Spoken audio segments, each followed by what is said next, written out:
Advocate CP Udayabhanu, ഈ ദേശീയ ഗാനം തിയേറ്ററുകളിൽ നിർബന്ധമാക്കിക്കൊണ്ടുള്ള ആ കോടതി വിധിയുടെ നിയമപരമായ നിലനിൽപ്പ് എത്രത്തോളമാണ് എന്ന കാര്യത്തിൽ സംശയമുണ്ട്. നിയമ രംഗത്തുള്ളവർ തന്നെ അക്കാര്യത്തിൽ വ്യത്യസ്ത അഭിപ്രായം രേഖപ്പെടുത്തിയിട്ടുണ്ട്. ഈ കേസ് തന്നെ മുമ്പ് മധ്യപ്രദേശ് ഹൈക്കോടതിയിൽ ജഡ്ജിയായിരിക്കെ ഈ പറഞ്ഞ ദീപക് മിശ്ര കേട്ടതാണ്. ആ കേസ് തന്നെയാണ് വീണ്ടും അദ്ദേഹം അത് മറ്റൊരു രൂപത്തിൽ സുപ്രീം കോടതിയിൽ വിധി പറയുന്നത്. അതിൽ തന്നെ ചില പൊരുത്തക്കേടുകൾ ഉണ്ട് എന്ന അഭിപ്രായമുള്ള അഭിഭാഷകർ തന്നെയുണ്ട്. യഥാർത്ഥത്തിൽ ഈ കേസ് നിയമപരമായി നിലനിൽക്കുന്നതാണ്? ശ്രീ ഹർഷൻ, നാം ഈ കേസിന് ഉത്ഭവിക്കാനിടയായ സാഹചര്യം പരിശോധിക്കുമ്പോൾ ഇതിൻ്റെ നിയമം ആദ്യം ഒന്ന് പരിശോധിക്കാം.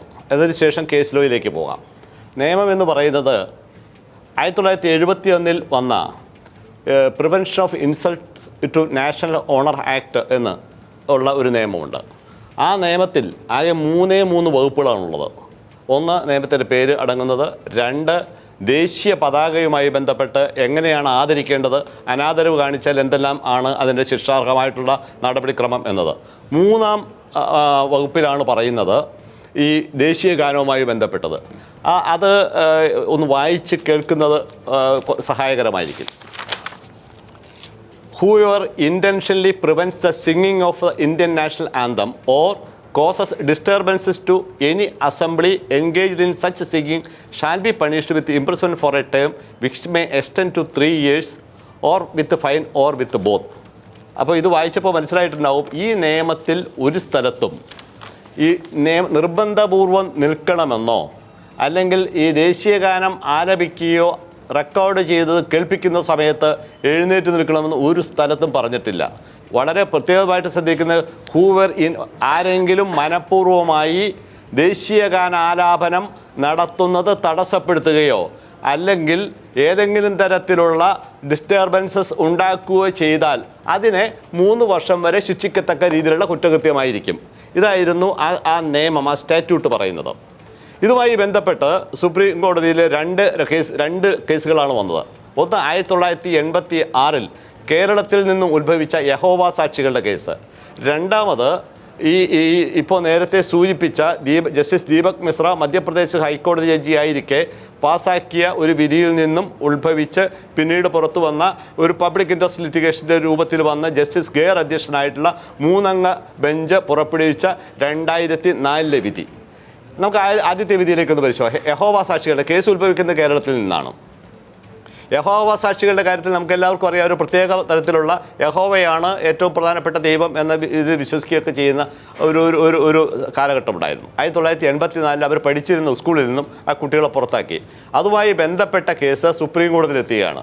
സുപ്രീം കോടതി വളരെ അസന്നിഗ്ധമായി അക്കാലത്ത് ചിന്നപ്പ റെഡ്ഡിയുടെ വിധിന്യായത്തിൽ പറയുകയുണ്ടായി, ഇത് അടിച്ചേൽപ്പിക്കാൻ പറ്റുന്ന ഒരു കാര്യമല്ല. മാത്രവുമല്ല, ഏത് രീതിയിൽ ഇതിനെ വിശ്വസിക്കണമെന്നും ആ വിശ്വാസത്തിൻ്റെ അടിസ്ഥാനത്തിൽ എപ്രകാരം പെരുമാറണമെന്നുള്ളത് അവനവൻ്റെ ചുമതലയും ഉത്തരവാദിത്വപ്പെട്ടതാണ്. ഭരണഘടനയുടെയോ സ്കൂളിൻ്റെ അച്ചടക്കത്തിൻ്റെയോ അതിർവരമ്പുകൾക്കകത്ത് നിന്നുകൊണ്ട് ഇത് അടിച്ചേൽപ്പിക്കാൻ പാടില്ല എന്ന് വളരെ അസന്നിഗ്ധമായിട്ട് അടിവരയിട്ട് ചിന്നപ്പ റെഡ്ഡിയുടെ 1986 വിധിന്യായം വന്നു. ആ വിധിന്യായം നിലനിൽക്കെയാണ് 2004 വീണ്ടും ഇത് പരിശോധിക്കാൻ ഒരു അവസരം വരുന്നത്. അതൊരു സിനിമയുമായി ബന്ധപ്പെട്ട ഒരു സിനിമയിൽ ഇടയ്ക്കിടയ്ക്കെല്ലാം ഈ പറയുന്ന ദേശീയ ഗാനം കാണിക്കും. അപ്പോൾ ഇടയ്ക്കിടയ്ക്കൊക്കെ എഴുന്നേൽക്കേണ്ട അവസ്ഥ വരുന്നു. ഇതേ ദീപക് മിശ്ര അന്ന് മധ്യപ്രദേശ് ജഡ്ജി ആയിരിക്കുന്ന അവസരത്തിൽ അങ്ങനെ ചെയ്യേണ്ട ആവശ്യമില്ല എന്ന നിലയ്ക്ക് ഒരു ഉത്തരവ് വന്നു. അതിനെതിരെയുള്ള ഒരു പൊതു പബ്ലിക് ഇൻട്രസ്റ്റ് ലിറ്റിഗേഷൻ്റെ രൂപത്തിൽ വന്ന ഒരു ഹർജിയിലാണ് അന്ന് ഉണ്ടായിരുന്ന ജസ്റ്റിസ് ഗെയർ അധ്യക്ഷനായിട്ടുള്ള 2006 ബെഞ്ച് വളരെ വ്യക്തമായി പറഞ്ഞു, ഇത്തരത്തിലുള്ള യാതൊരു നടപടിയും ആവശ്യമില്ല. അവിടെ ഈ നിയമത്തിൽ പറയുന്നത് എഴുന്നേറ്റ് നിൽക്കണമെന്നോ ഇങ്ങനെ ബഹുമാനം കാണിക്കണമെന്നോ എന്നൊന്നും പറയുന്നില്ല. ദേശീയഗാന ആലാപനത്തിന് തടസ്സം നിൽക്കുന്ന രീതിയിൽ ആര് പ്രവർത്തിക്കുന്നുവോ അല്ലെങ്കിൽ ദോഷകരമായ രീതിയിൽ ശല്യം ചെയ്യുന്ന രീതിയിൽ പ്രവർത്തിക്കുന്നുവോ അതിനെതിരെ നടപടിയെടുക്കുക, ഇതാണ് പറഞ്ഞിട്ടുള്ളത്. ഇതിനെ ദുർവ്യാഖ്യാനം ചെയ്തുകൊണ്ടാണ് ഇപ്പോൾ ഈ 3-അംഗ ബെഞ്ചിൻ്റെ വിധി 2004 നിലനിൽക്കെ ഇപ്പോൾ 2016 ഈ ജസ്റ്റിസ് ദീപക് മിശ്രയുടെ ബെഞ്ചിൽ ഇത് വരുമ്പോൾ ഇതിനെ ഇൻ്റർപ്രറ്റ് ചെയ്യാൻ ശ്രമിക്കുന്നത്. ഇതിൽ ഹർഷൻ നേരത്തെ സൂചിപ്പിച്ചതുപോലെ പ്രധാനപ്പെട്ട ഒരു അനൗചിത്യം ഉള്ളത്, ഇതുമായി ബന്ധപ്പെട്ട് ഒരു ഒരു പരിശോധന ജസ്റ്റിസ് ദീപക് മിശ്ര മധ്യപ്രദേശ് ഹൈക്കോടതി ജഡ്ജിയായിരിക്കുമ്പോൾ നടത്തുകയും വിരുദ്ധമായ രീതിയിൽ തന്നെ ഒരു തീരുമാനമെടുക്കുകയും ചെയ്ത ആൾ എന്ന നിലയിൽ ഇപ്പോൾ സുപ്രീം കോടതിയിൽ ഇത് വന്നപ്പോൾ തീർച്ചയായിട്ടും അദ്ദേഹം അത് അവോയ്ഡ് ചെയ്യേണ്ടതായിരുന്നു എന്നുള്ളതാണ് ഒരു കീഴ്വഴക്കങ്ങളുമായി ബന്ധപ്പെട്ട് പറയാനുള്ളത്. അത് അദ്ദേഹം ചെയ്തില്ല. മാത്രവുമല്ല, അദ്ദേഹം മറ്റൊരു രീതിയിൽ ഇപ്രകാരം എഴുന്നേറ്റ് നിൽക്കേണ്ടത് ആവശ്യമാണ് എന്ന നിലയ്ക്ക് പറഞ്ഞു കൊടുക്കുകയും ചെയ്തു.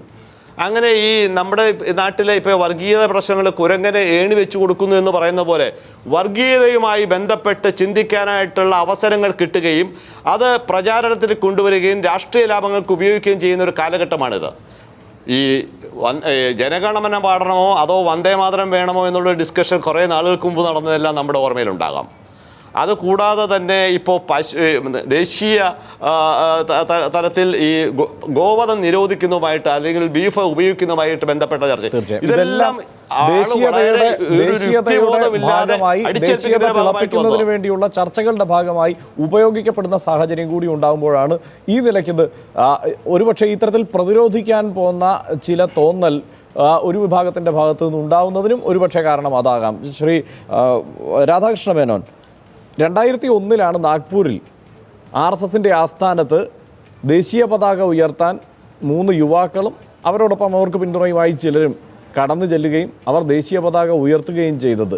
ദേശഭക്തി മുദ്രാവാക്യങ്ങളും മുഴക്കി. RSSകാർക്ക് ഈ ദേശീയ പതാകയോട് സ്നേഹം തോന്നാനും ദേശസ്നേഹം വളർത്താനും വേണ്ടിയാണ് ആ യുവാക്കൾ അങ്ങനെ ചെയ്തത് എന്നാണ് അവർ പറഞ്ഞത്. എന്തായാലും അവർ ജയിലിലാകുന്ന അവസ്ഥയായിരുന്നു ആ ഘട്ടത്തിൽ ഉണ്ടായിരുന്നത്. അങ്ങനെ അടിച്ചേൽപ്പിക്കാവുന്ന ഒന്നല്ല ദേശസ്നേഹം. ആ നിലപാട്, അന്നത്തെ RSSൻ്റെ ആ നിലപാട് തന്നെയാണ് ഒരുപക്ഷെ ഇന്നിപ്പോൾ ദേശീയഗാനത്തിൻ്റെ സമയത്ത് എഴുന്നേറ്റ് നിൽക്കാതെ പ്രതിഷേധിക്കുന്നവർക്കും ഉള്ളത്, അല്ലെങ്കിൽ നിശബ്ദരായി അവിടെ ഇരിക്കുന്നവർക്കും ഉള്ളത് എന്ന് തോന്നിക്കൂടെ? അല്ല, ഇവിടുത്തെ പ്രശ്നം ഹർഷൻ, ഞാൻ ആദ്യം സൂചിപ്പിച്ചല്ലോ, ഒരു രാജ്യത്തെ സംബന്ധിച്ച് രാഷ്ട്രത്തിൻ്റെ നിലനിൽപ്പിന് ആധാരമായിട്ടുള്ള പ്രധാനപ്പെട്ട ചില ഘടകങ്ങളുണ്ട്. ആ ഘടകങ്ങളിൽ ജനതയ്ക്ക് വിശ്വാസമുണ്ടാക്കേണ്ടതും അവരെ അതിൻ്റെ പേരിൽ, ആ ഏകതയുടെ പേരിൽ ഐക്യപ്പെട്ട് നിർത്തേണ്ടതും രാഷ്ട്രത്തിൻ്റെ നിലനിൽപ്പിനാവശ്യമാണ്. ആ ഒരു സാഹചര്യത്തെ സുപ്രീം കോടതിയുടെ ജഡ്ജി ഒരു വിധി പറയുന്ന വേളയിൽ അത് മനസ്സിൽ കണ്ടുകൊണ്ട് ഒരുപക്ഷെ അദ്ദേഹം ഇത്തരത്തിലൊരു വിധി പ്രഖ്യാപിച്ചിട്ടുണ്ടാവാം. അതാത് സമയത്ത് ഭരണഘടന അനുസൃതമായി, നിയമാനുസൃതമായി ഈ കാര്യങ്ങളെ വ്യാഖ്യാനിച്ച് അവതരിപ്പിക്കുന്നവരാണല്ലോ കോടതിയുടെ ജഡ്ജിമാർ. അപ്പം ആ നിലയിൽ ഈ രാജ്യത്തിൻ്റെ നിയമ സംവിധാനത്തെ വ്യാഖ്യാനിച്ചുകൊണ്ട് ഒരു വിധി വരാനിടയാക്കിയ സാഹചര്യം രാജ്യത്തിൻ്റെ പല ഭാഗത്തും നേരത്തെ പറഞ്ഞതുപോലെ ഇത് വേണ്ടത്ര രീതിയിൽ ആചരിക്കാതിരിക്കുന്നുണ്ടാവാം. ഇപ്പം ഞാനൊന്ന് ചോദിക്കട്ടെ, ഇപ്പം നമ്മൾ നിയമത്തിൻ്റെ മുന്നിൽ വരുമ്പോൾ ഇപ്പോൾ ഞാൻ ഹർഷനെ അടിച്ചാലും ഹർഷൻ എന്നെ അടിച്ചാലും ഒരേ നിയമമാണ്. പക്ഷേ നമ്മൾ ആരെങ്കിലും അമ്മയെ തല്ലിയാൽ അത് ആ നിയമത്തിൻ്റെ അതേ കൺസെപ്റ്റിലല്ല സമൂഹം കാണുന്നത്. കാരണം പരസ്പരം അടിയുണ്ടാക്കുമ്പോൾ എടുക്കുന്ന ഒരു കേസിനപ്പുറത്ത് അമ്മയെ തല്ലുകയോ അല്ലെങ്കിൽ ഗുരുവിനെ തല്ലുകയോ പിതാവിനെ തല്ലുകയോ ഒക്കെ ചെയ്താൽ അതിനെ നോക്കിക്കാണുന്ന സമൂഹമാണ് നമ്മുടെ സമൂഹം. തീർച്ചയായും ദേശസ്നേഹപരമായി ഈ വിഷയത്തെ കാണുന്ന തലത്തിൽ തന്നെയാണ് നമ്മളെല്ലാവരും ചർച്ച ചെയ്യുന്നത്. ഈ കോടതി വിധിയെ അതിൻ്റെ അന്തിമ വിധി വരുന്നത് വരെ ഈ നിലയ്ക്കൊക്കെ തന്നെ അനുസരിച്ച് നമുക്ക് പോവുകയും ചെയ്യാം. എന്തായാലും ആത്യന്തികമായി നമ്മളാരും ദേശദ്രോഹികളല്ലല്ലോ. പക്ഷേ ഞാൻ ചോദിച്ച സംശയം എന്നത്, ഇതിപ്പോൾ യുവമോർച്ചയാണ് ഇവിടുത്തെ പ്രധാനപ്പെട്ട പരാതിക്കാർ. 2016 ജനുവരിയിൽ പോലും ഭയ്യാജി ജോഷിയുടെ അഭിപ്രായത്തിൽ ജനഗണമനയല്ല നമ്മുടെ ദേശീയഗാനമാവേണ്ടത്, അത് വന്ദേമാതരമാണ്.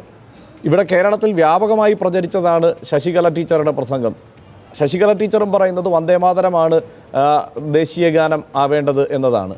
അങ്ങനെ നിലപാടുള്ള ഒരു വിഭാഗം ഇതിൻ്റെ ചാമ്പ്യന്മാരാവുകയും ഇത് എന്താണ് ദേശസ്നേഹം ഇല്ലാത്തവർ ദേശീയഗാനം കേൾക്കുമ്പോൾ ഇരിക്കുന്നു എന്ന് പറഞ്ഞ് കാട്ടിക്കൊടുക്കുകയും പരാതിപ്പെടുകയും ചെയ്യുന്ന ഒരു സാഹചര്യം ഉണ്ടാകുമ്പോൾ അതിനെതിരെയുള്ള ഒരു പ്രതിഷേധം എന്ന നിലയ്ക്കായിരിക്കില്ലേ ഒരുപക്ഷെ തിരുവനന്തപുരത്ത് കണ്ട ഈ പ്രതിഷേധം? അല്ലാതെ ദേശദ്രോഹികളാണ് പ്രതിഷേധിച്ചതെന്ന് എങ്ങനെ പറയാൻ കഴിയും? അങ്ങനെയല്ല ഹർഷൻ, അങ്ങനെ ഒരു വ്യത്യസ്തമായ നിലപാട് ഏതെങ്കിലും കാലത്ത് ആർക്കെങ്കിലും ഉണ്ടായിരുന്നുവെങ്കിൽ അവർ കൂടി ഇന്ന് ഈ ഒരു കൺസെപ്റ്റിലേക്ക്, ഈ ഒരു തീരുമാനത്തിലേക്ക്, ഈ വിധി നടപ്പാക്കുന്നതിലേക്ക്, അതിലേറെ ദേശസ്നേഹപരമായ പ്രവർത്തികൾ ചെയ്യുന്നതിലേക്ക്, ദേശീയ ഗാനത്തെ ആദരിക്കുന്നതിലേക്ക് കടന്നു വരേണ്ട സാഹചര്യമാണ് രാജ്യത്തുള്ളത്. അപ്പോൾ ആ നിലയിൽ കഴിഞ്ഞ കാലത്ത് ചെയ്യാതിരുന്ന ആരെങ്കിലും ഇപ്പോൾ വന്നെങ്കിൽ അതിനെ നമ്മൾ സ്വാഗതം ചെയ്യല്ലേ വേണ്ട. അത് 2002 ശേഷം മാത്രം രൂപപ്പെട്ട സാഹചര്യം എന്ന് പറയേണ്ടി വരും. അല്ല, 2002 ശേഷം എന്നുള്ളതല്ല. ഈ രാജ്യം ഉണ്ടായ, ഞാനതാണ് ആദ്യം തന്നെ ഹർഷൻ പറഞ്ഞല്ലോ, ഒരു രാഷ്ട്രം രൂപീകൃതമാവുമ്പോൾ അതിൻ്റെ ഏകതയുടെ പ്രതിരൂപമായി, പ്രതീകമായി ലോകത്തെവിടെയും അംഗീകരിക്കപ്പെടുന്ന ചില വസ്തുതകളല്ലേ. ആ വസ്തുതകളെ ആദരിക്കാതെ, അംഗീകരിക്കാതെ ആ രാജ്യത്ത് ജീവിക്കാൻ അവർക്ക് അർഹതയുണ്ടോ? ഈ രാജ്യത്ത് ജീവിക്കുന്ന ഏതൊരു വ്യക്തിക്കും, അത് ഏത് സംഘടനയാവട്ടെ, പക്ഷേ നിയമപരമായി ഇപ്പോൾ ഈ കോടതി വിധിയുടെ കാര്യത്തിൽ തന്നെ ശ്രീ രാധാകൃഷ്ണൻ മേനോൻ നിയമപരമായി തന്നെ നേരത്തെ അഡ്വക്കേറ്റ് CP ഉദയഭാനു പറഞ്ഞത് താങ്കൾ കേട്ട് കാണും. അതായത് ഈ വിഷയത്തിൽ തന്നെ മുമ്പൊരു വിധിയുണ്ട്. അത് ഇവരുടേതാണ്, യഹോവ സാക്ഷികളുടെ കേസിലുണ്ടായ വിധിയാണ്. മറ്റൊന്ന് ഈ ദീപക് മിശ്രയുടെ വിധിയെ എതിർത്തുകൊണ്ട് ആ വിഷയത്തിൽ തന്നെ സുപ്രീം കോടതിയിൽ എത്തിയപ്പോൾ ഉണ്ടായ ഒരു വിധിയുണ്ട്.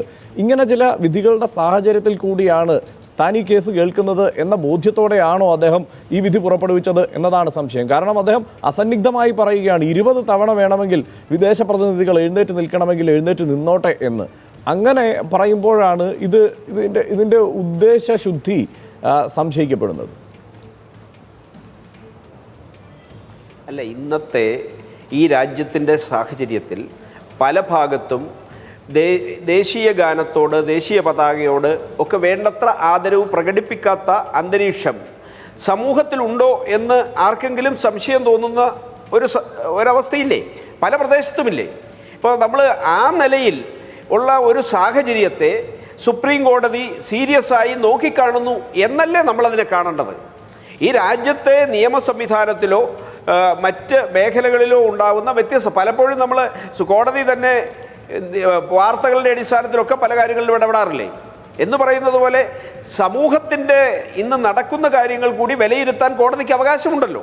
തീർച്ചയായും. പക്ഷേ അതിനെ നിയമപരമായി ഞാൻ ആവർത്തിച്ചുകൊണ്ടിരിക്കുന്നത് അതിൻ്റെ നിയമപരമായ നിലനിൽപ്പിനെ ചോദ്യം ചെയ്യാനുള്ള അവകാശം ജനാധിപത്യ രാജ്യത്തിനുണ്ട്.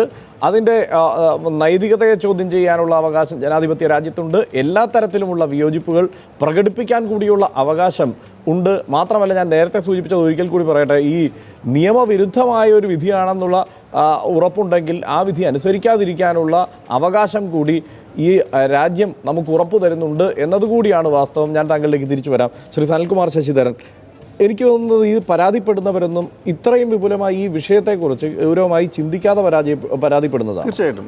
അതായത് ദേശസ്നേഹത്തിൻ്റെയും ദേശീയതയുടെയും മൊത്തക്കച്ചവടക്കാർ ഞങ്ങളാണ്, ഞങ്ങൾ മാത്രമാണ് എന്ന് സ്ഥാപിക്കുക മാത്രമാണ് ഇവിടെ ചെയ്യുന്നത്. നേരത്തെ പറഞ്ഞതുപോലെ ഈ അടുത്ത കാലത്ത് വരെ ദേശീയ ഗാനത്തെയും ദേശീയ പതാകയും വരെ തള്ളി പറഞ്ഞിരുന്ന ആൾക്കാരാണ് ഇതിൻ്റെ അപ്പോസ്തലന്മാരായിട്ട് മുന്നോട്ട് വരികയും ഇവിടെ പ്രതിഷേധിക്കുന്നവരെല്ലാം ദേശദ്രോഹികളാണെന്ന് പറയുകയും രാജ്മോഹൻ ഉണ്ണിത്താൻ ഉൾപ്പെടെയുള്ള ആളുകൾ ഇത് ദേശീയഗാനം എവിടെ കേട്ടാലും ചാടി നിന്നോളണം, ദേശീയ പതാക എവിടെ കണ്ടാലും സല്യൂട്ട് ചെയ്യണം എന്ന രീതിയിൽ ഒരു നിലപാടെടുക്കുകയും ചെയ്യുന്നത്.